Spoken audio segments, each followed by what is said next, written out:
പപ്പ അന്ന് അങ്ങോട്ടൊന്ന് പൊക്കെ ഒന്ന് സംസാരിക്കട്ടെ.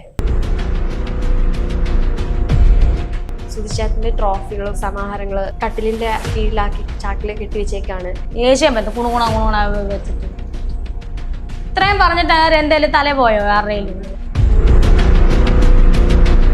എനിക്കാരെയും പേടിക്കേണ്ട കാര്യമില്ല. ഞാൻ പറയാനുള്ളതല്ല ഞാൻ പറയും. ഇത്രയും പറഞ്ഞത് പോരെ. എന്തൊക്കെ നമ്മളെ പറ്റി പറയുന്നത്, എന്നെ പറ്റി എന്തൊക്കെ പറയുന്നു?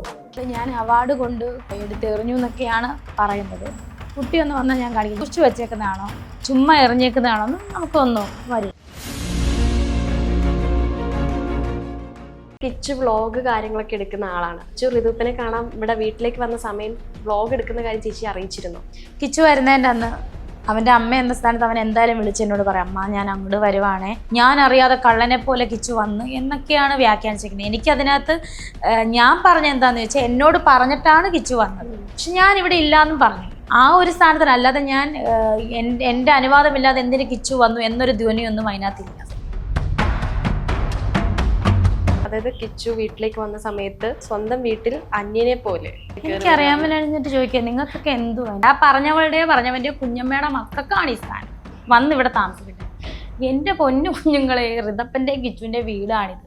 ഞാൻ വീണ്ടും പറയാം, അവർക്ക് മാത്രമാണ് ഇവിടെ സ്ഥാനം. ഞങ്ങൾ ഇവിടെ അവരുടെ സംരക്ഷണത്തിനായിട്ട് താമസിക്കുന്നു.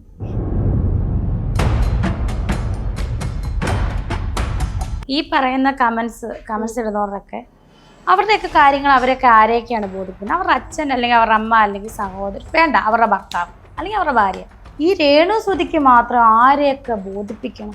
ലൈഫ് എല്ലാവർക്കും പ്രൈവസി ഉണ്ട്, പേഴ്സണൽ ലൈഫുണ്ട്. ഇതൊക്കെ നിങ്ങളൊക്കെ ഈ പറയുന്ന ഈ കമൻറ്റോളികൾ അവരുടെ ലൈഫ് ആരെയൊക്കെ ബോധിപ്പിക്കുന്നു? നാട്ടുകാരെ മുഴുവൻ ബോധിപ്പിക്കും. ഇതിപ്പോൾ രേണു സുധിക്ക് മാത്രമുള്ളൊരു സംവിധാനമാണെന്ന് തോന്നുന്നു. എന്താണല്ലോ എക്സ്പ്ലെയിൻ ചെയ്ത് കൊടുക്കുന്നത് നാട്ടുകാർക്ക്, അല്ലെങ്കിൽ വ്ളോഗേഴ്സ് എടുത്തിട്ടങ്ങ് സുധിച്ചേട്ടൻ മരിച്ച ശേഷം സുധിച്ചേട്ടന്റെ ശവസംസ്കാരങ്ങളും അതുപോലെ തന്നെ അടക്കം ചെയ്തതെല്ലാം തന്നെ പള്ളി സെമിത്തേരിയിലൊക്കെയാണ്. ഇത് ചേച്ചിയുടെ ഒരു വാശി കാരണമാണോ നടന്നത്? ഭർത്താവ് മരിച്ചു കിടക്കുമ്പോഴാണോ വാശി പിടിക്കുന്നത്? എനിക്കറിയില്ല. ഇതൊക്കെ എവിടെ നിന്ന് വരുന്നതാണ്.